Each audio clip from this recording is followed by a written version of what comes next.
Hello and welcome to The Last Word. How should India respond to General Kayani's comments about withdrawal from Siachen and peaceful coexistence between India and Pakistan? And after similar comments earlier this month by President Zardari and Foreign Minister Khar, what is happening in Pakistan?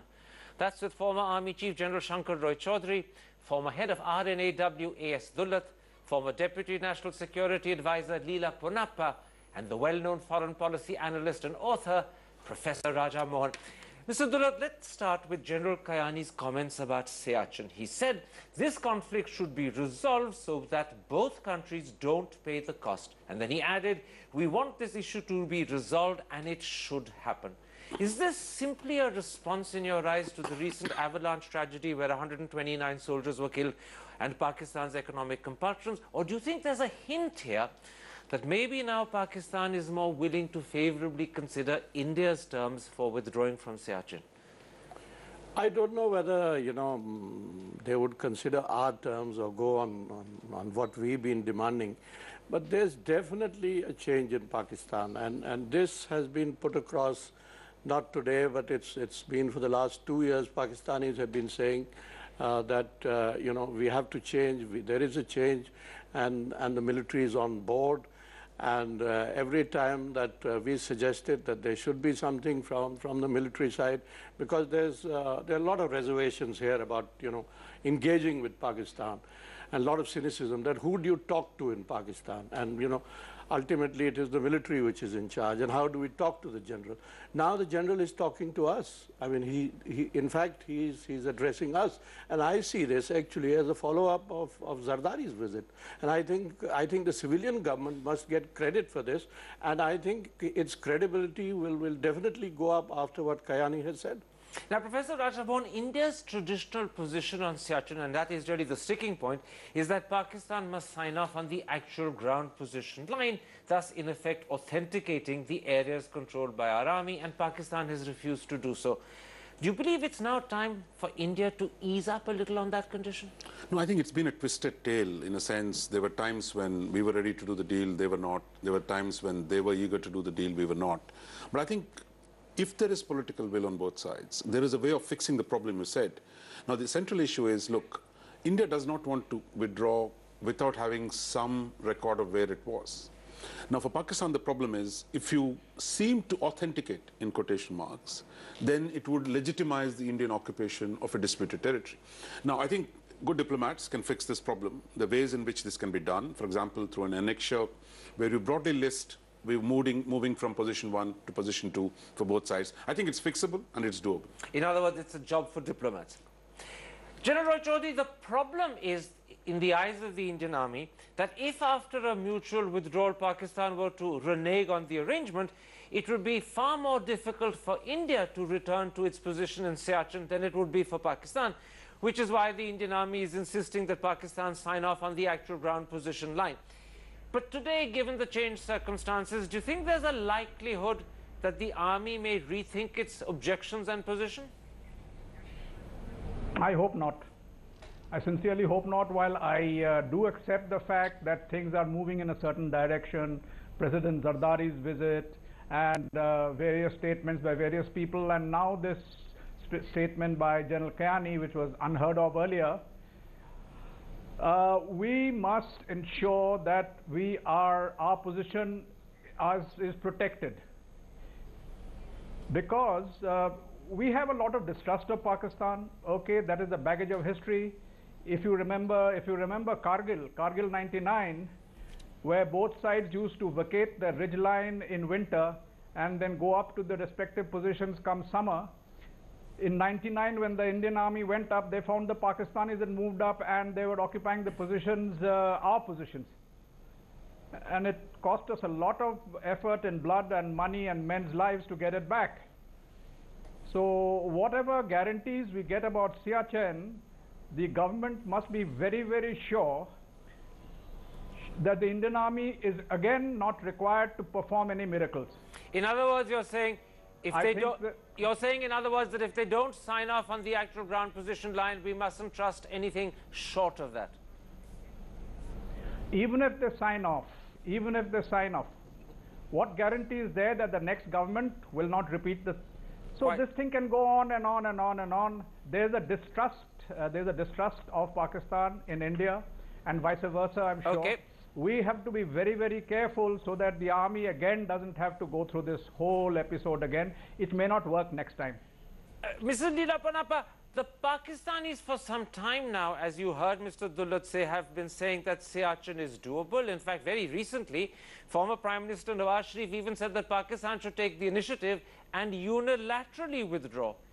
Are India's politicians today unable to respond to Pakistan because they are unwilling to overrule their own army's objections? In other words, the sort of objections, the sort of distrust you've heard from General Shankar Roy Chowdhury is too dominant in their minds?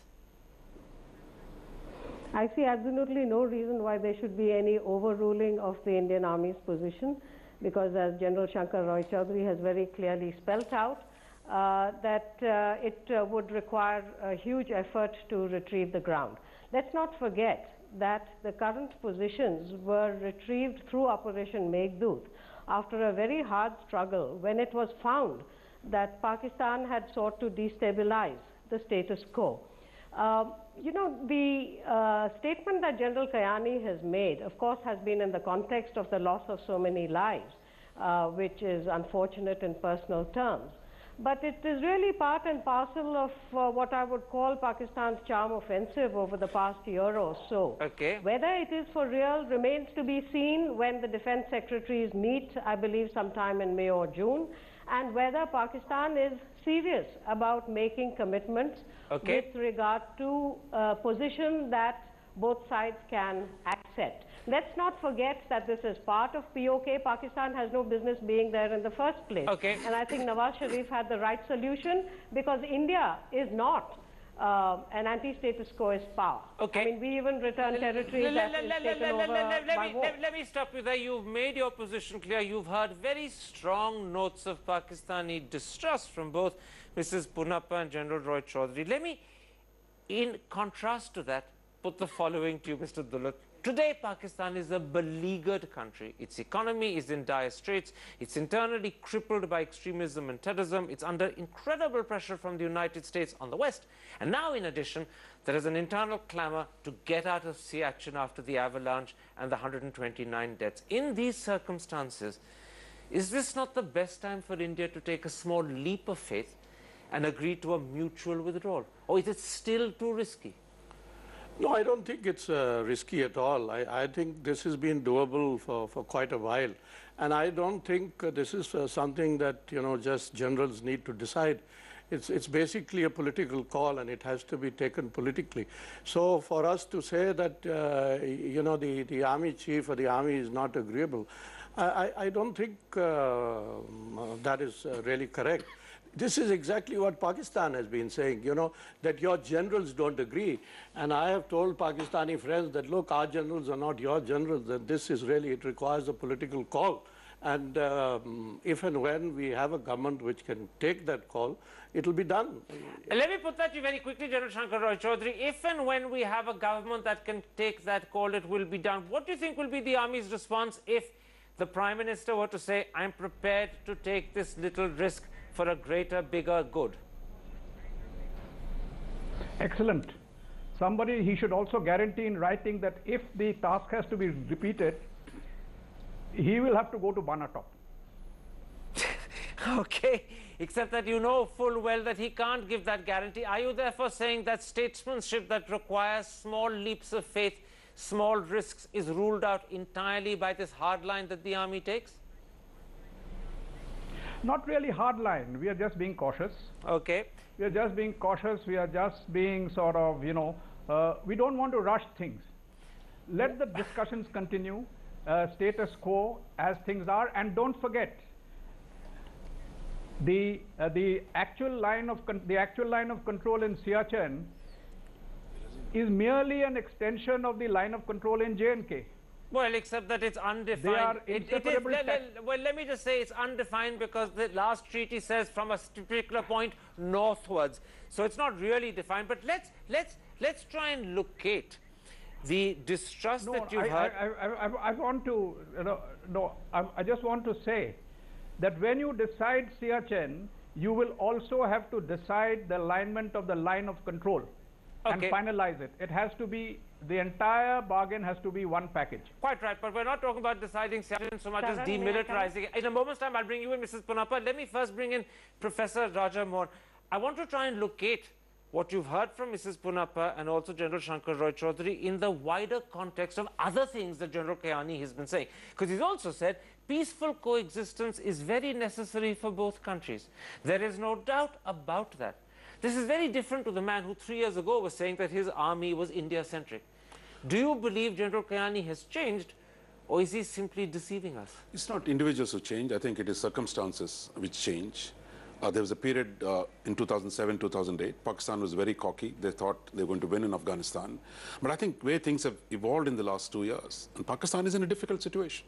Internally, where the economy is in bad shape, is losing control over its own territory in the West. And then even the best friends, Chinese, are telling them, look, a normalized relationship with India. So I think there is a different moment here. And I think I just want to say one thing. The job of professional diplomats and professional generals is to give advice to the Prime Minister of India. And it is the Prime Minister of India who must take the political decision, and after that, everyone falls in line. The question is... Unfortunately, the Prime Minister of India hasn't taken any political decision. His public opinion is to be heard for a long time. The fact that he started the dialogue with Pakistan without satisfaction on Mumbai, I mean, that was a political decision too. All right.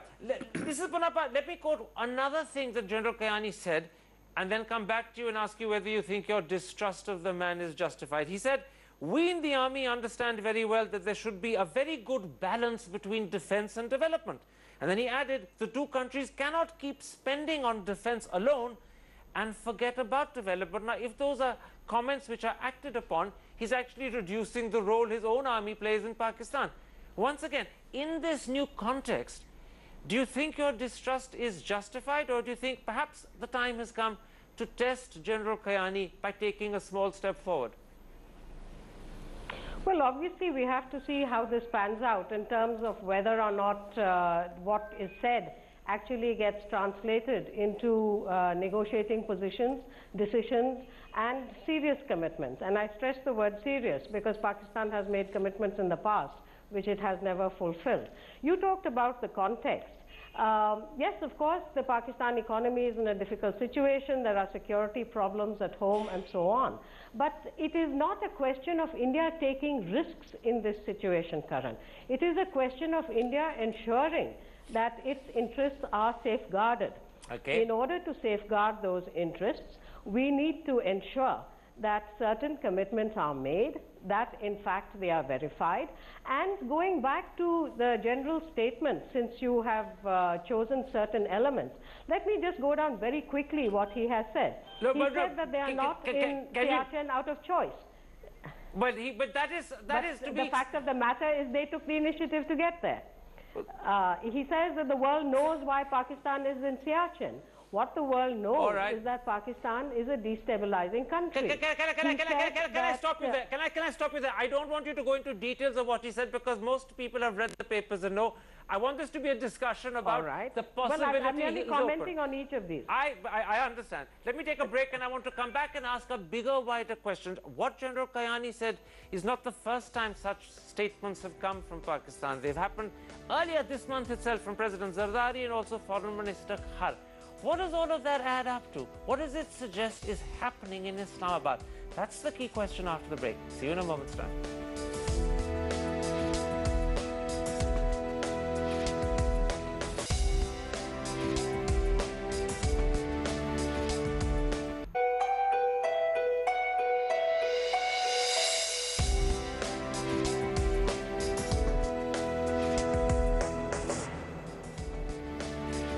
Welcome back to Last Word. We're discussing the possibility of changing relationships between India and Pakistan. Professor Raja Mohan, let's look at the big picture.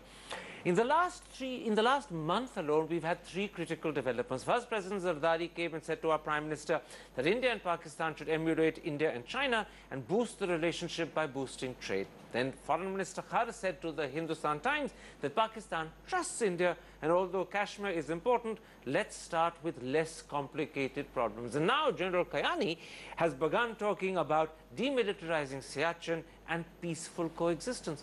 What is happening in Islamabad? What does all of this add up to? I think we've seen, I think if you go back to 2008, in the interview to you, where Zardari said that, look, we want to go ahead on economic cooperation, we want to do various things before Kashmir is sorted out. And then he got wrapped on the knuckles by the army. What has changed in the last 3 years is exactly that. That today, the army chief is endorsing what Zardari's strategy, that look, engage India, expand the economic cooperation, the difficult issues can wait. But they do want some measure of forward movement on one issue at least, and that is Siachen. There, I think, the risk can be mitigated, and I think that's where, if you go back to what Zardari and Manmohan Singh said 2 Sundays ago, which was pragmatic, practical steps will be taken. So I think there is already some preliminary work done. I'm quite hopeful that the two sides can move forward. Given the dramatically, radically different statements that are suddenly emerging from Pakistan this month alone, do you think the time has come, Mr. Dulat, for India to be a little bit more trusting and a little less skeptical of what Islamabad says? Absolutely. Absolutely. Who was it who said trust but verify?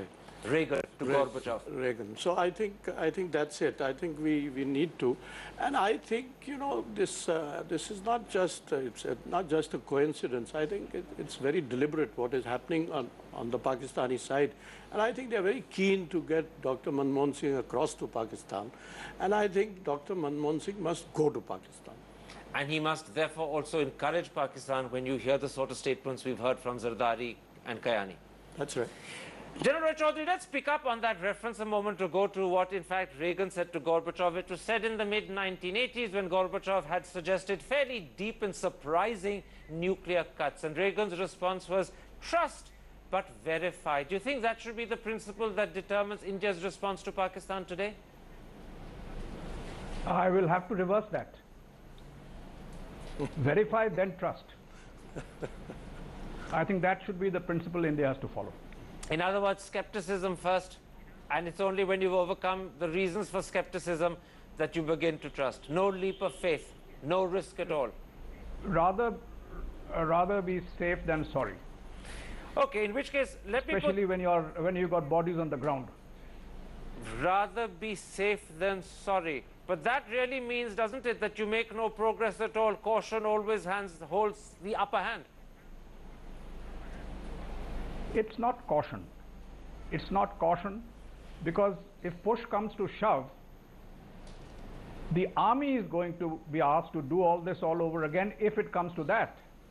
So I think, not being skeptical, but the army needs to look at all angles. Because if it comes to that, it is the army which will be handed this job again. Are you, in a sense, giving the army, therefore, a veto on Siachen? I am not giving the army a veto. The army cannot have a veto. In a democracy, the army cannot have a veto. But I would suggest that the people listen to the army very, very carefully. All right, listen to the army very, very carefully. And the undertone seems to suggest, don't disregard the army's advice, don't overrule it. Let me bring you in, Mrs. Ponappa, and quote to you what Foreign Minister Hina Rabbani Khar said to the Hindustan Times. She said, let's not get bogged down by the old mindset. Many hearing this discussion today might come to the conclusion that Pakistan is showing a greater ability to break free from the old mindset and India is not. Well, that really depends on how you present it, Karan, because those are wonderful words. I entirely agree. Let's not get bogged down in the old mindset. Does it mean that seeking justice on Mumbai is getting bogged down? Does it mean is that not repeating an Operation Meghdoot, which I wish your channel would screen the army film on that operation, is getting bogged down? The point is not leaps of faith. Diplomacy does not work on leaps of faith. It works on identifying the national interest in a collective manner with all stakeholders involved, the diplomats, the politicians, the armed forces and so on. Okay. And then taking a national position. That is India's way, and that's the way we've always done it. Okay. Pakistan, as I have repeatedly said on your channel, is on a charm offensive. You talked about the context, but your context did not mention what has happened in Kabul over the past week. All right. This too is part of the context. Well, of course, the context can be broadened so widely that you could bring in anything that Pakistan has done and they can bring in anything that India has done. And then the context will become an obstacle. This is the neighborhood. Well, yes, but the It context need must... not. All it need be is something that you have to calibrate. All right. Something that you have to... Let me bring in a voice that's different to yours. Mr. Dulat is shaking his head in vigorous disagreement. No. What can you say that can convince Dr. Manmohan Singh, if he's listening, that he should go by your advice rather than by General Shankar Roy Chowdhury and Mrs. Ponappa? No, I think, like we've been discussing, at least, I think Raja and I here think alike, that there is a change in Pakistan. I think, if you ask me, I think 26/11 was a watershed, you know. It shook up a lot of things. It shook us up, and I think it shook up Pakistan as well.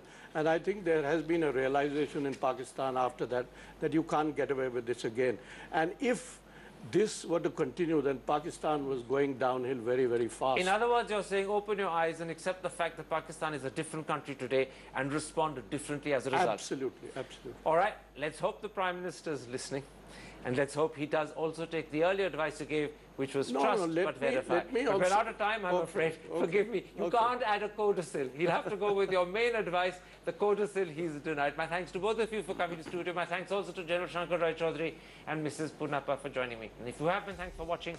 Goodbye, good night. See you tomorrow, same channel, same time.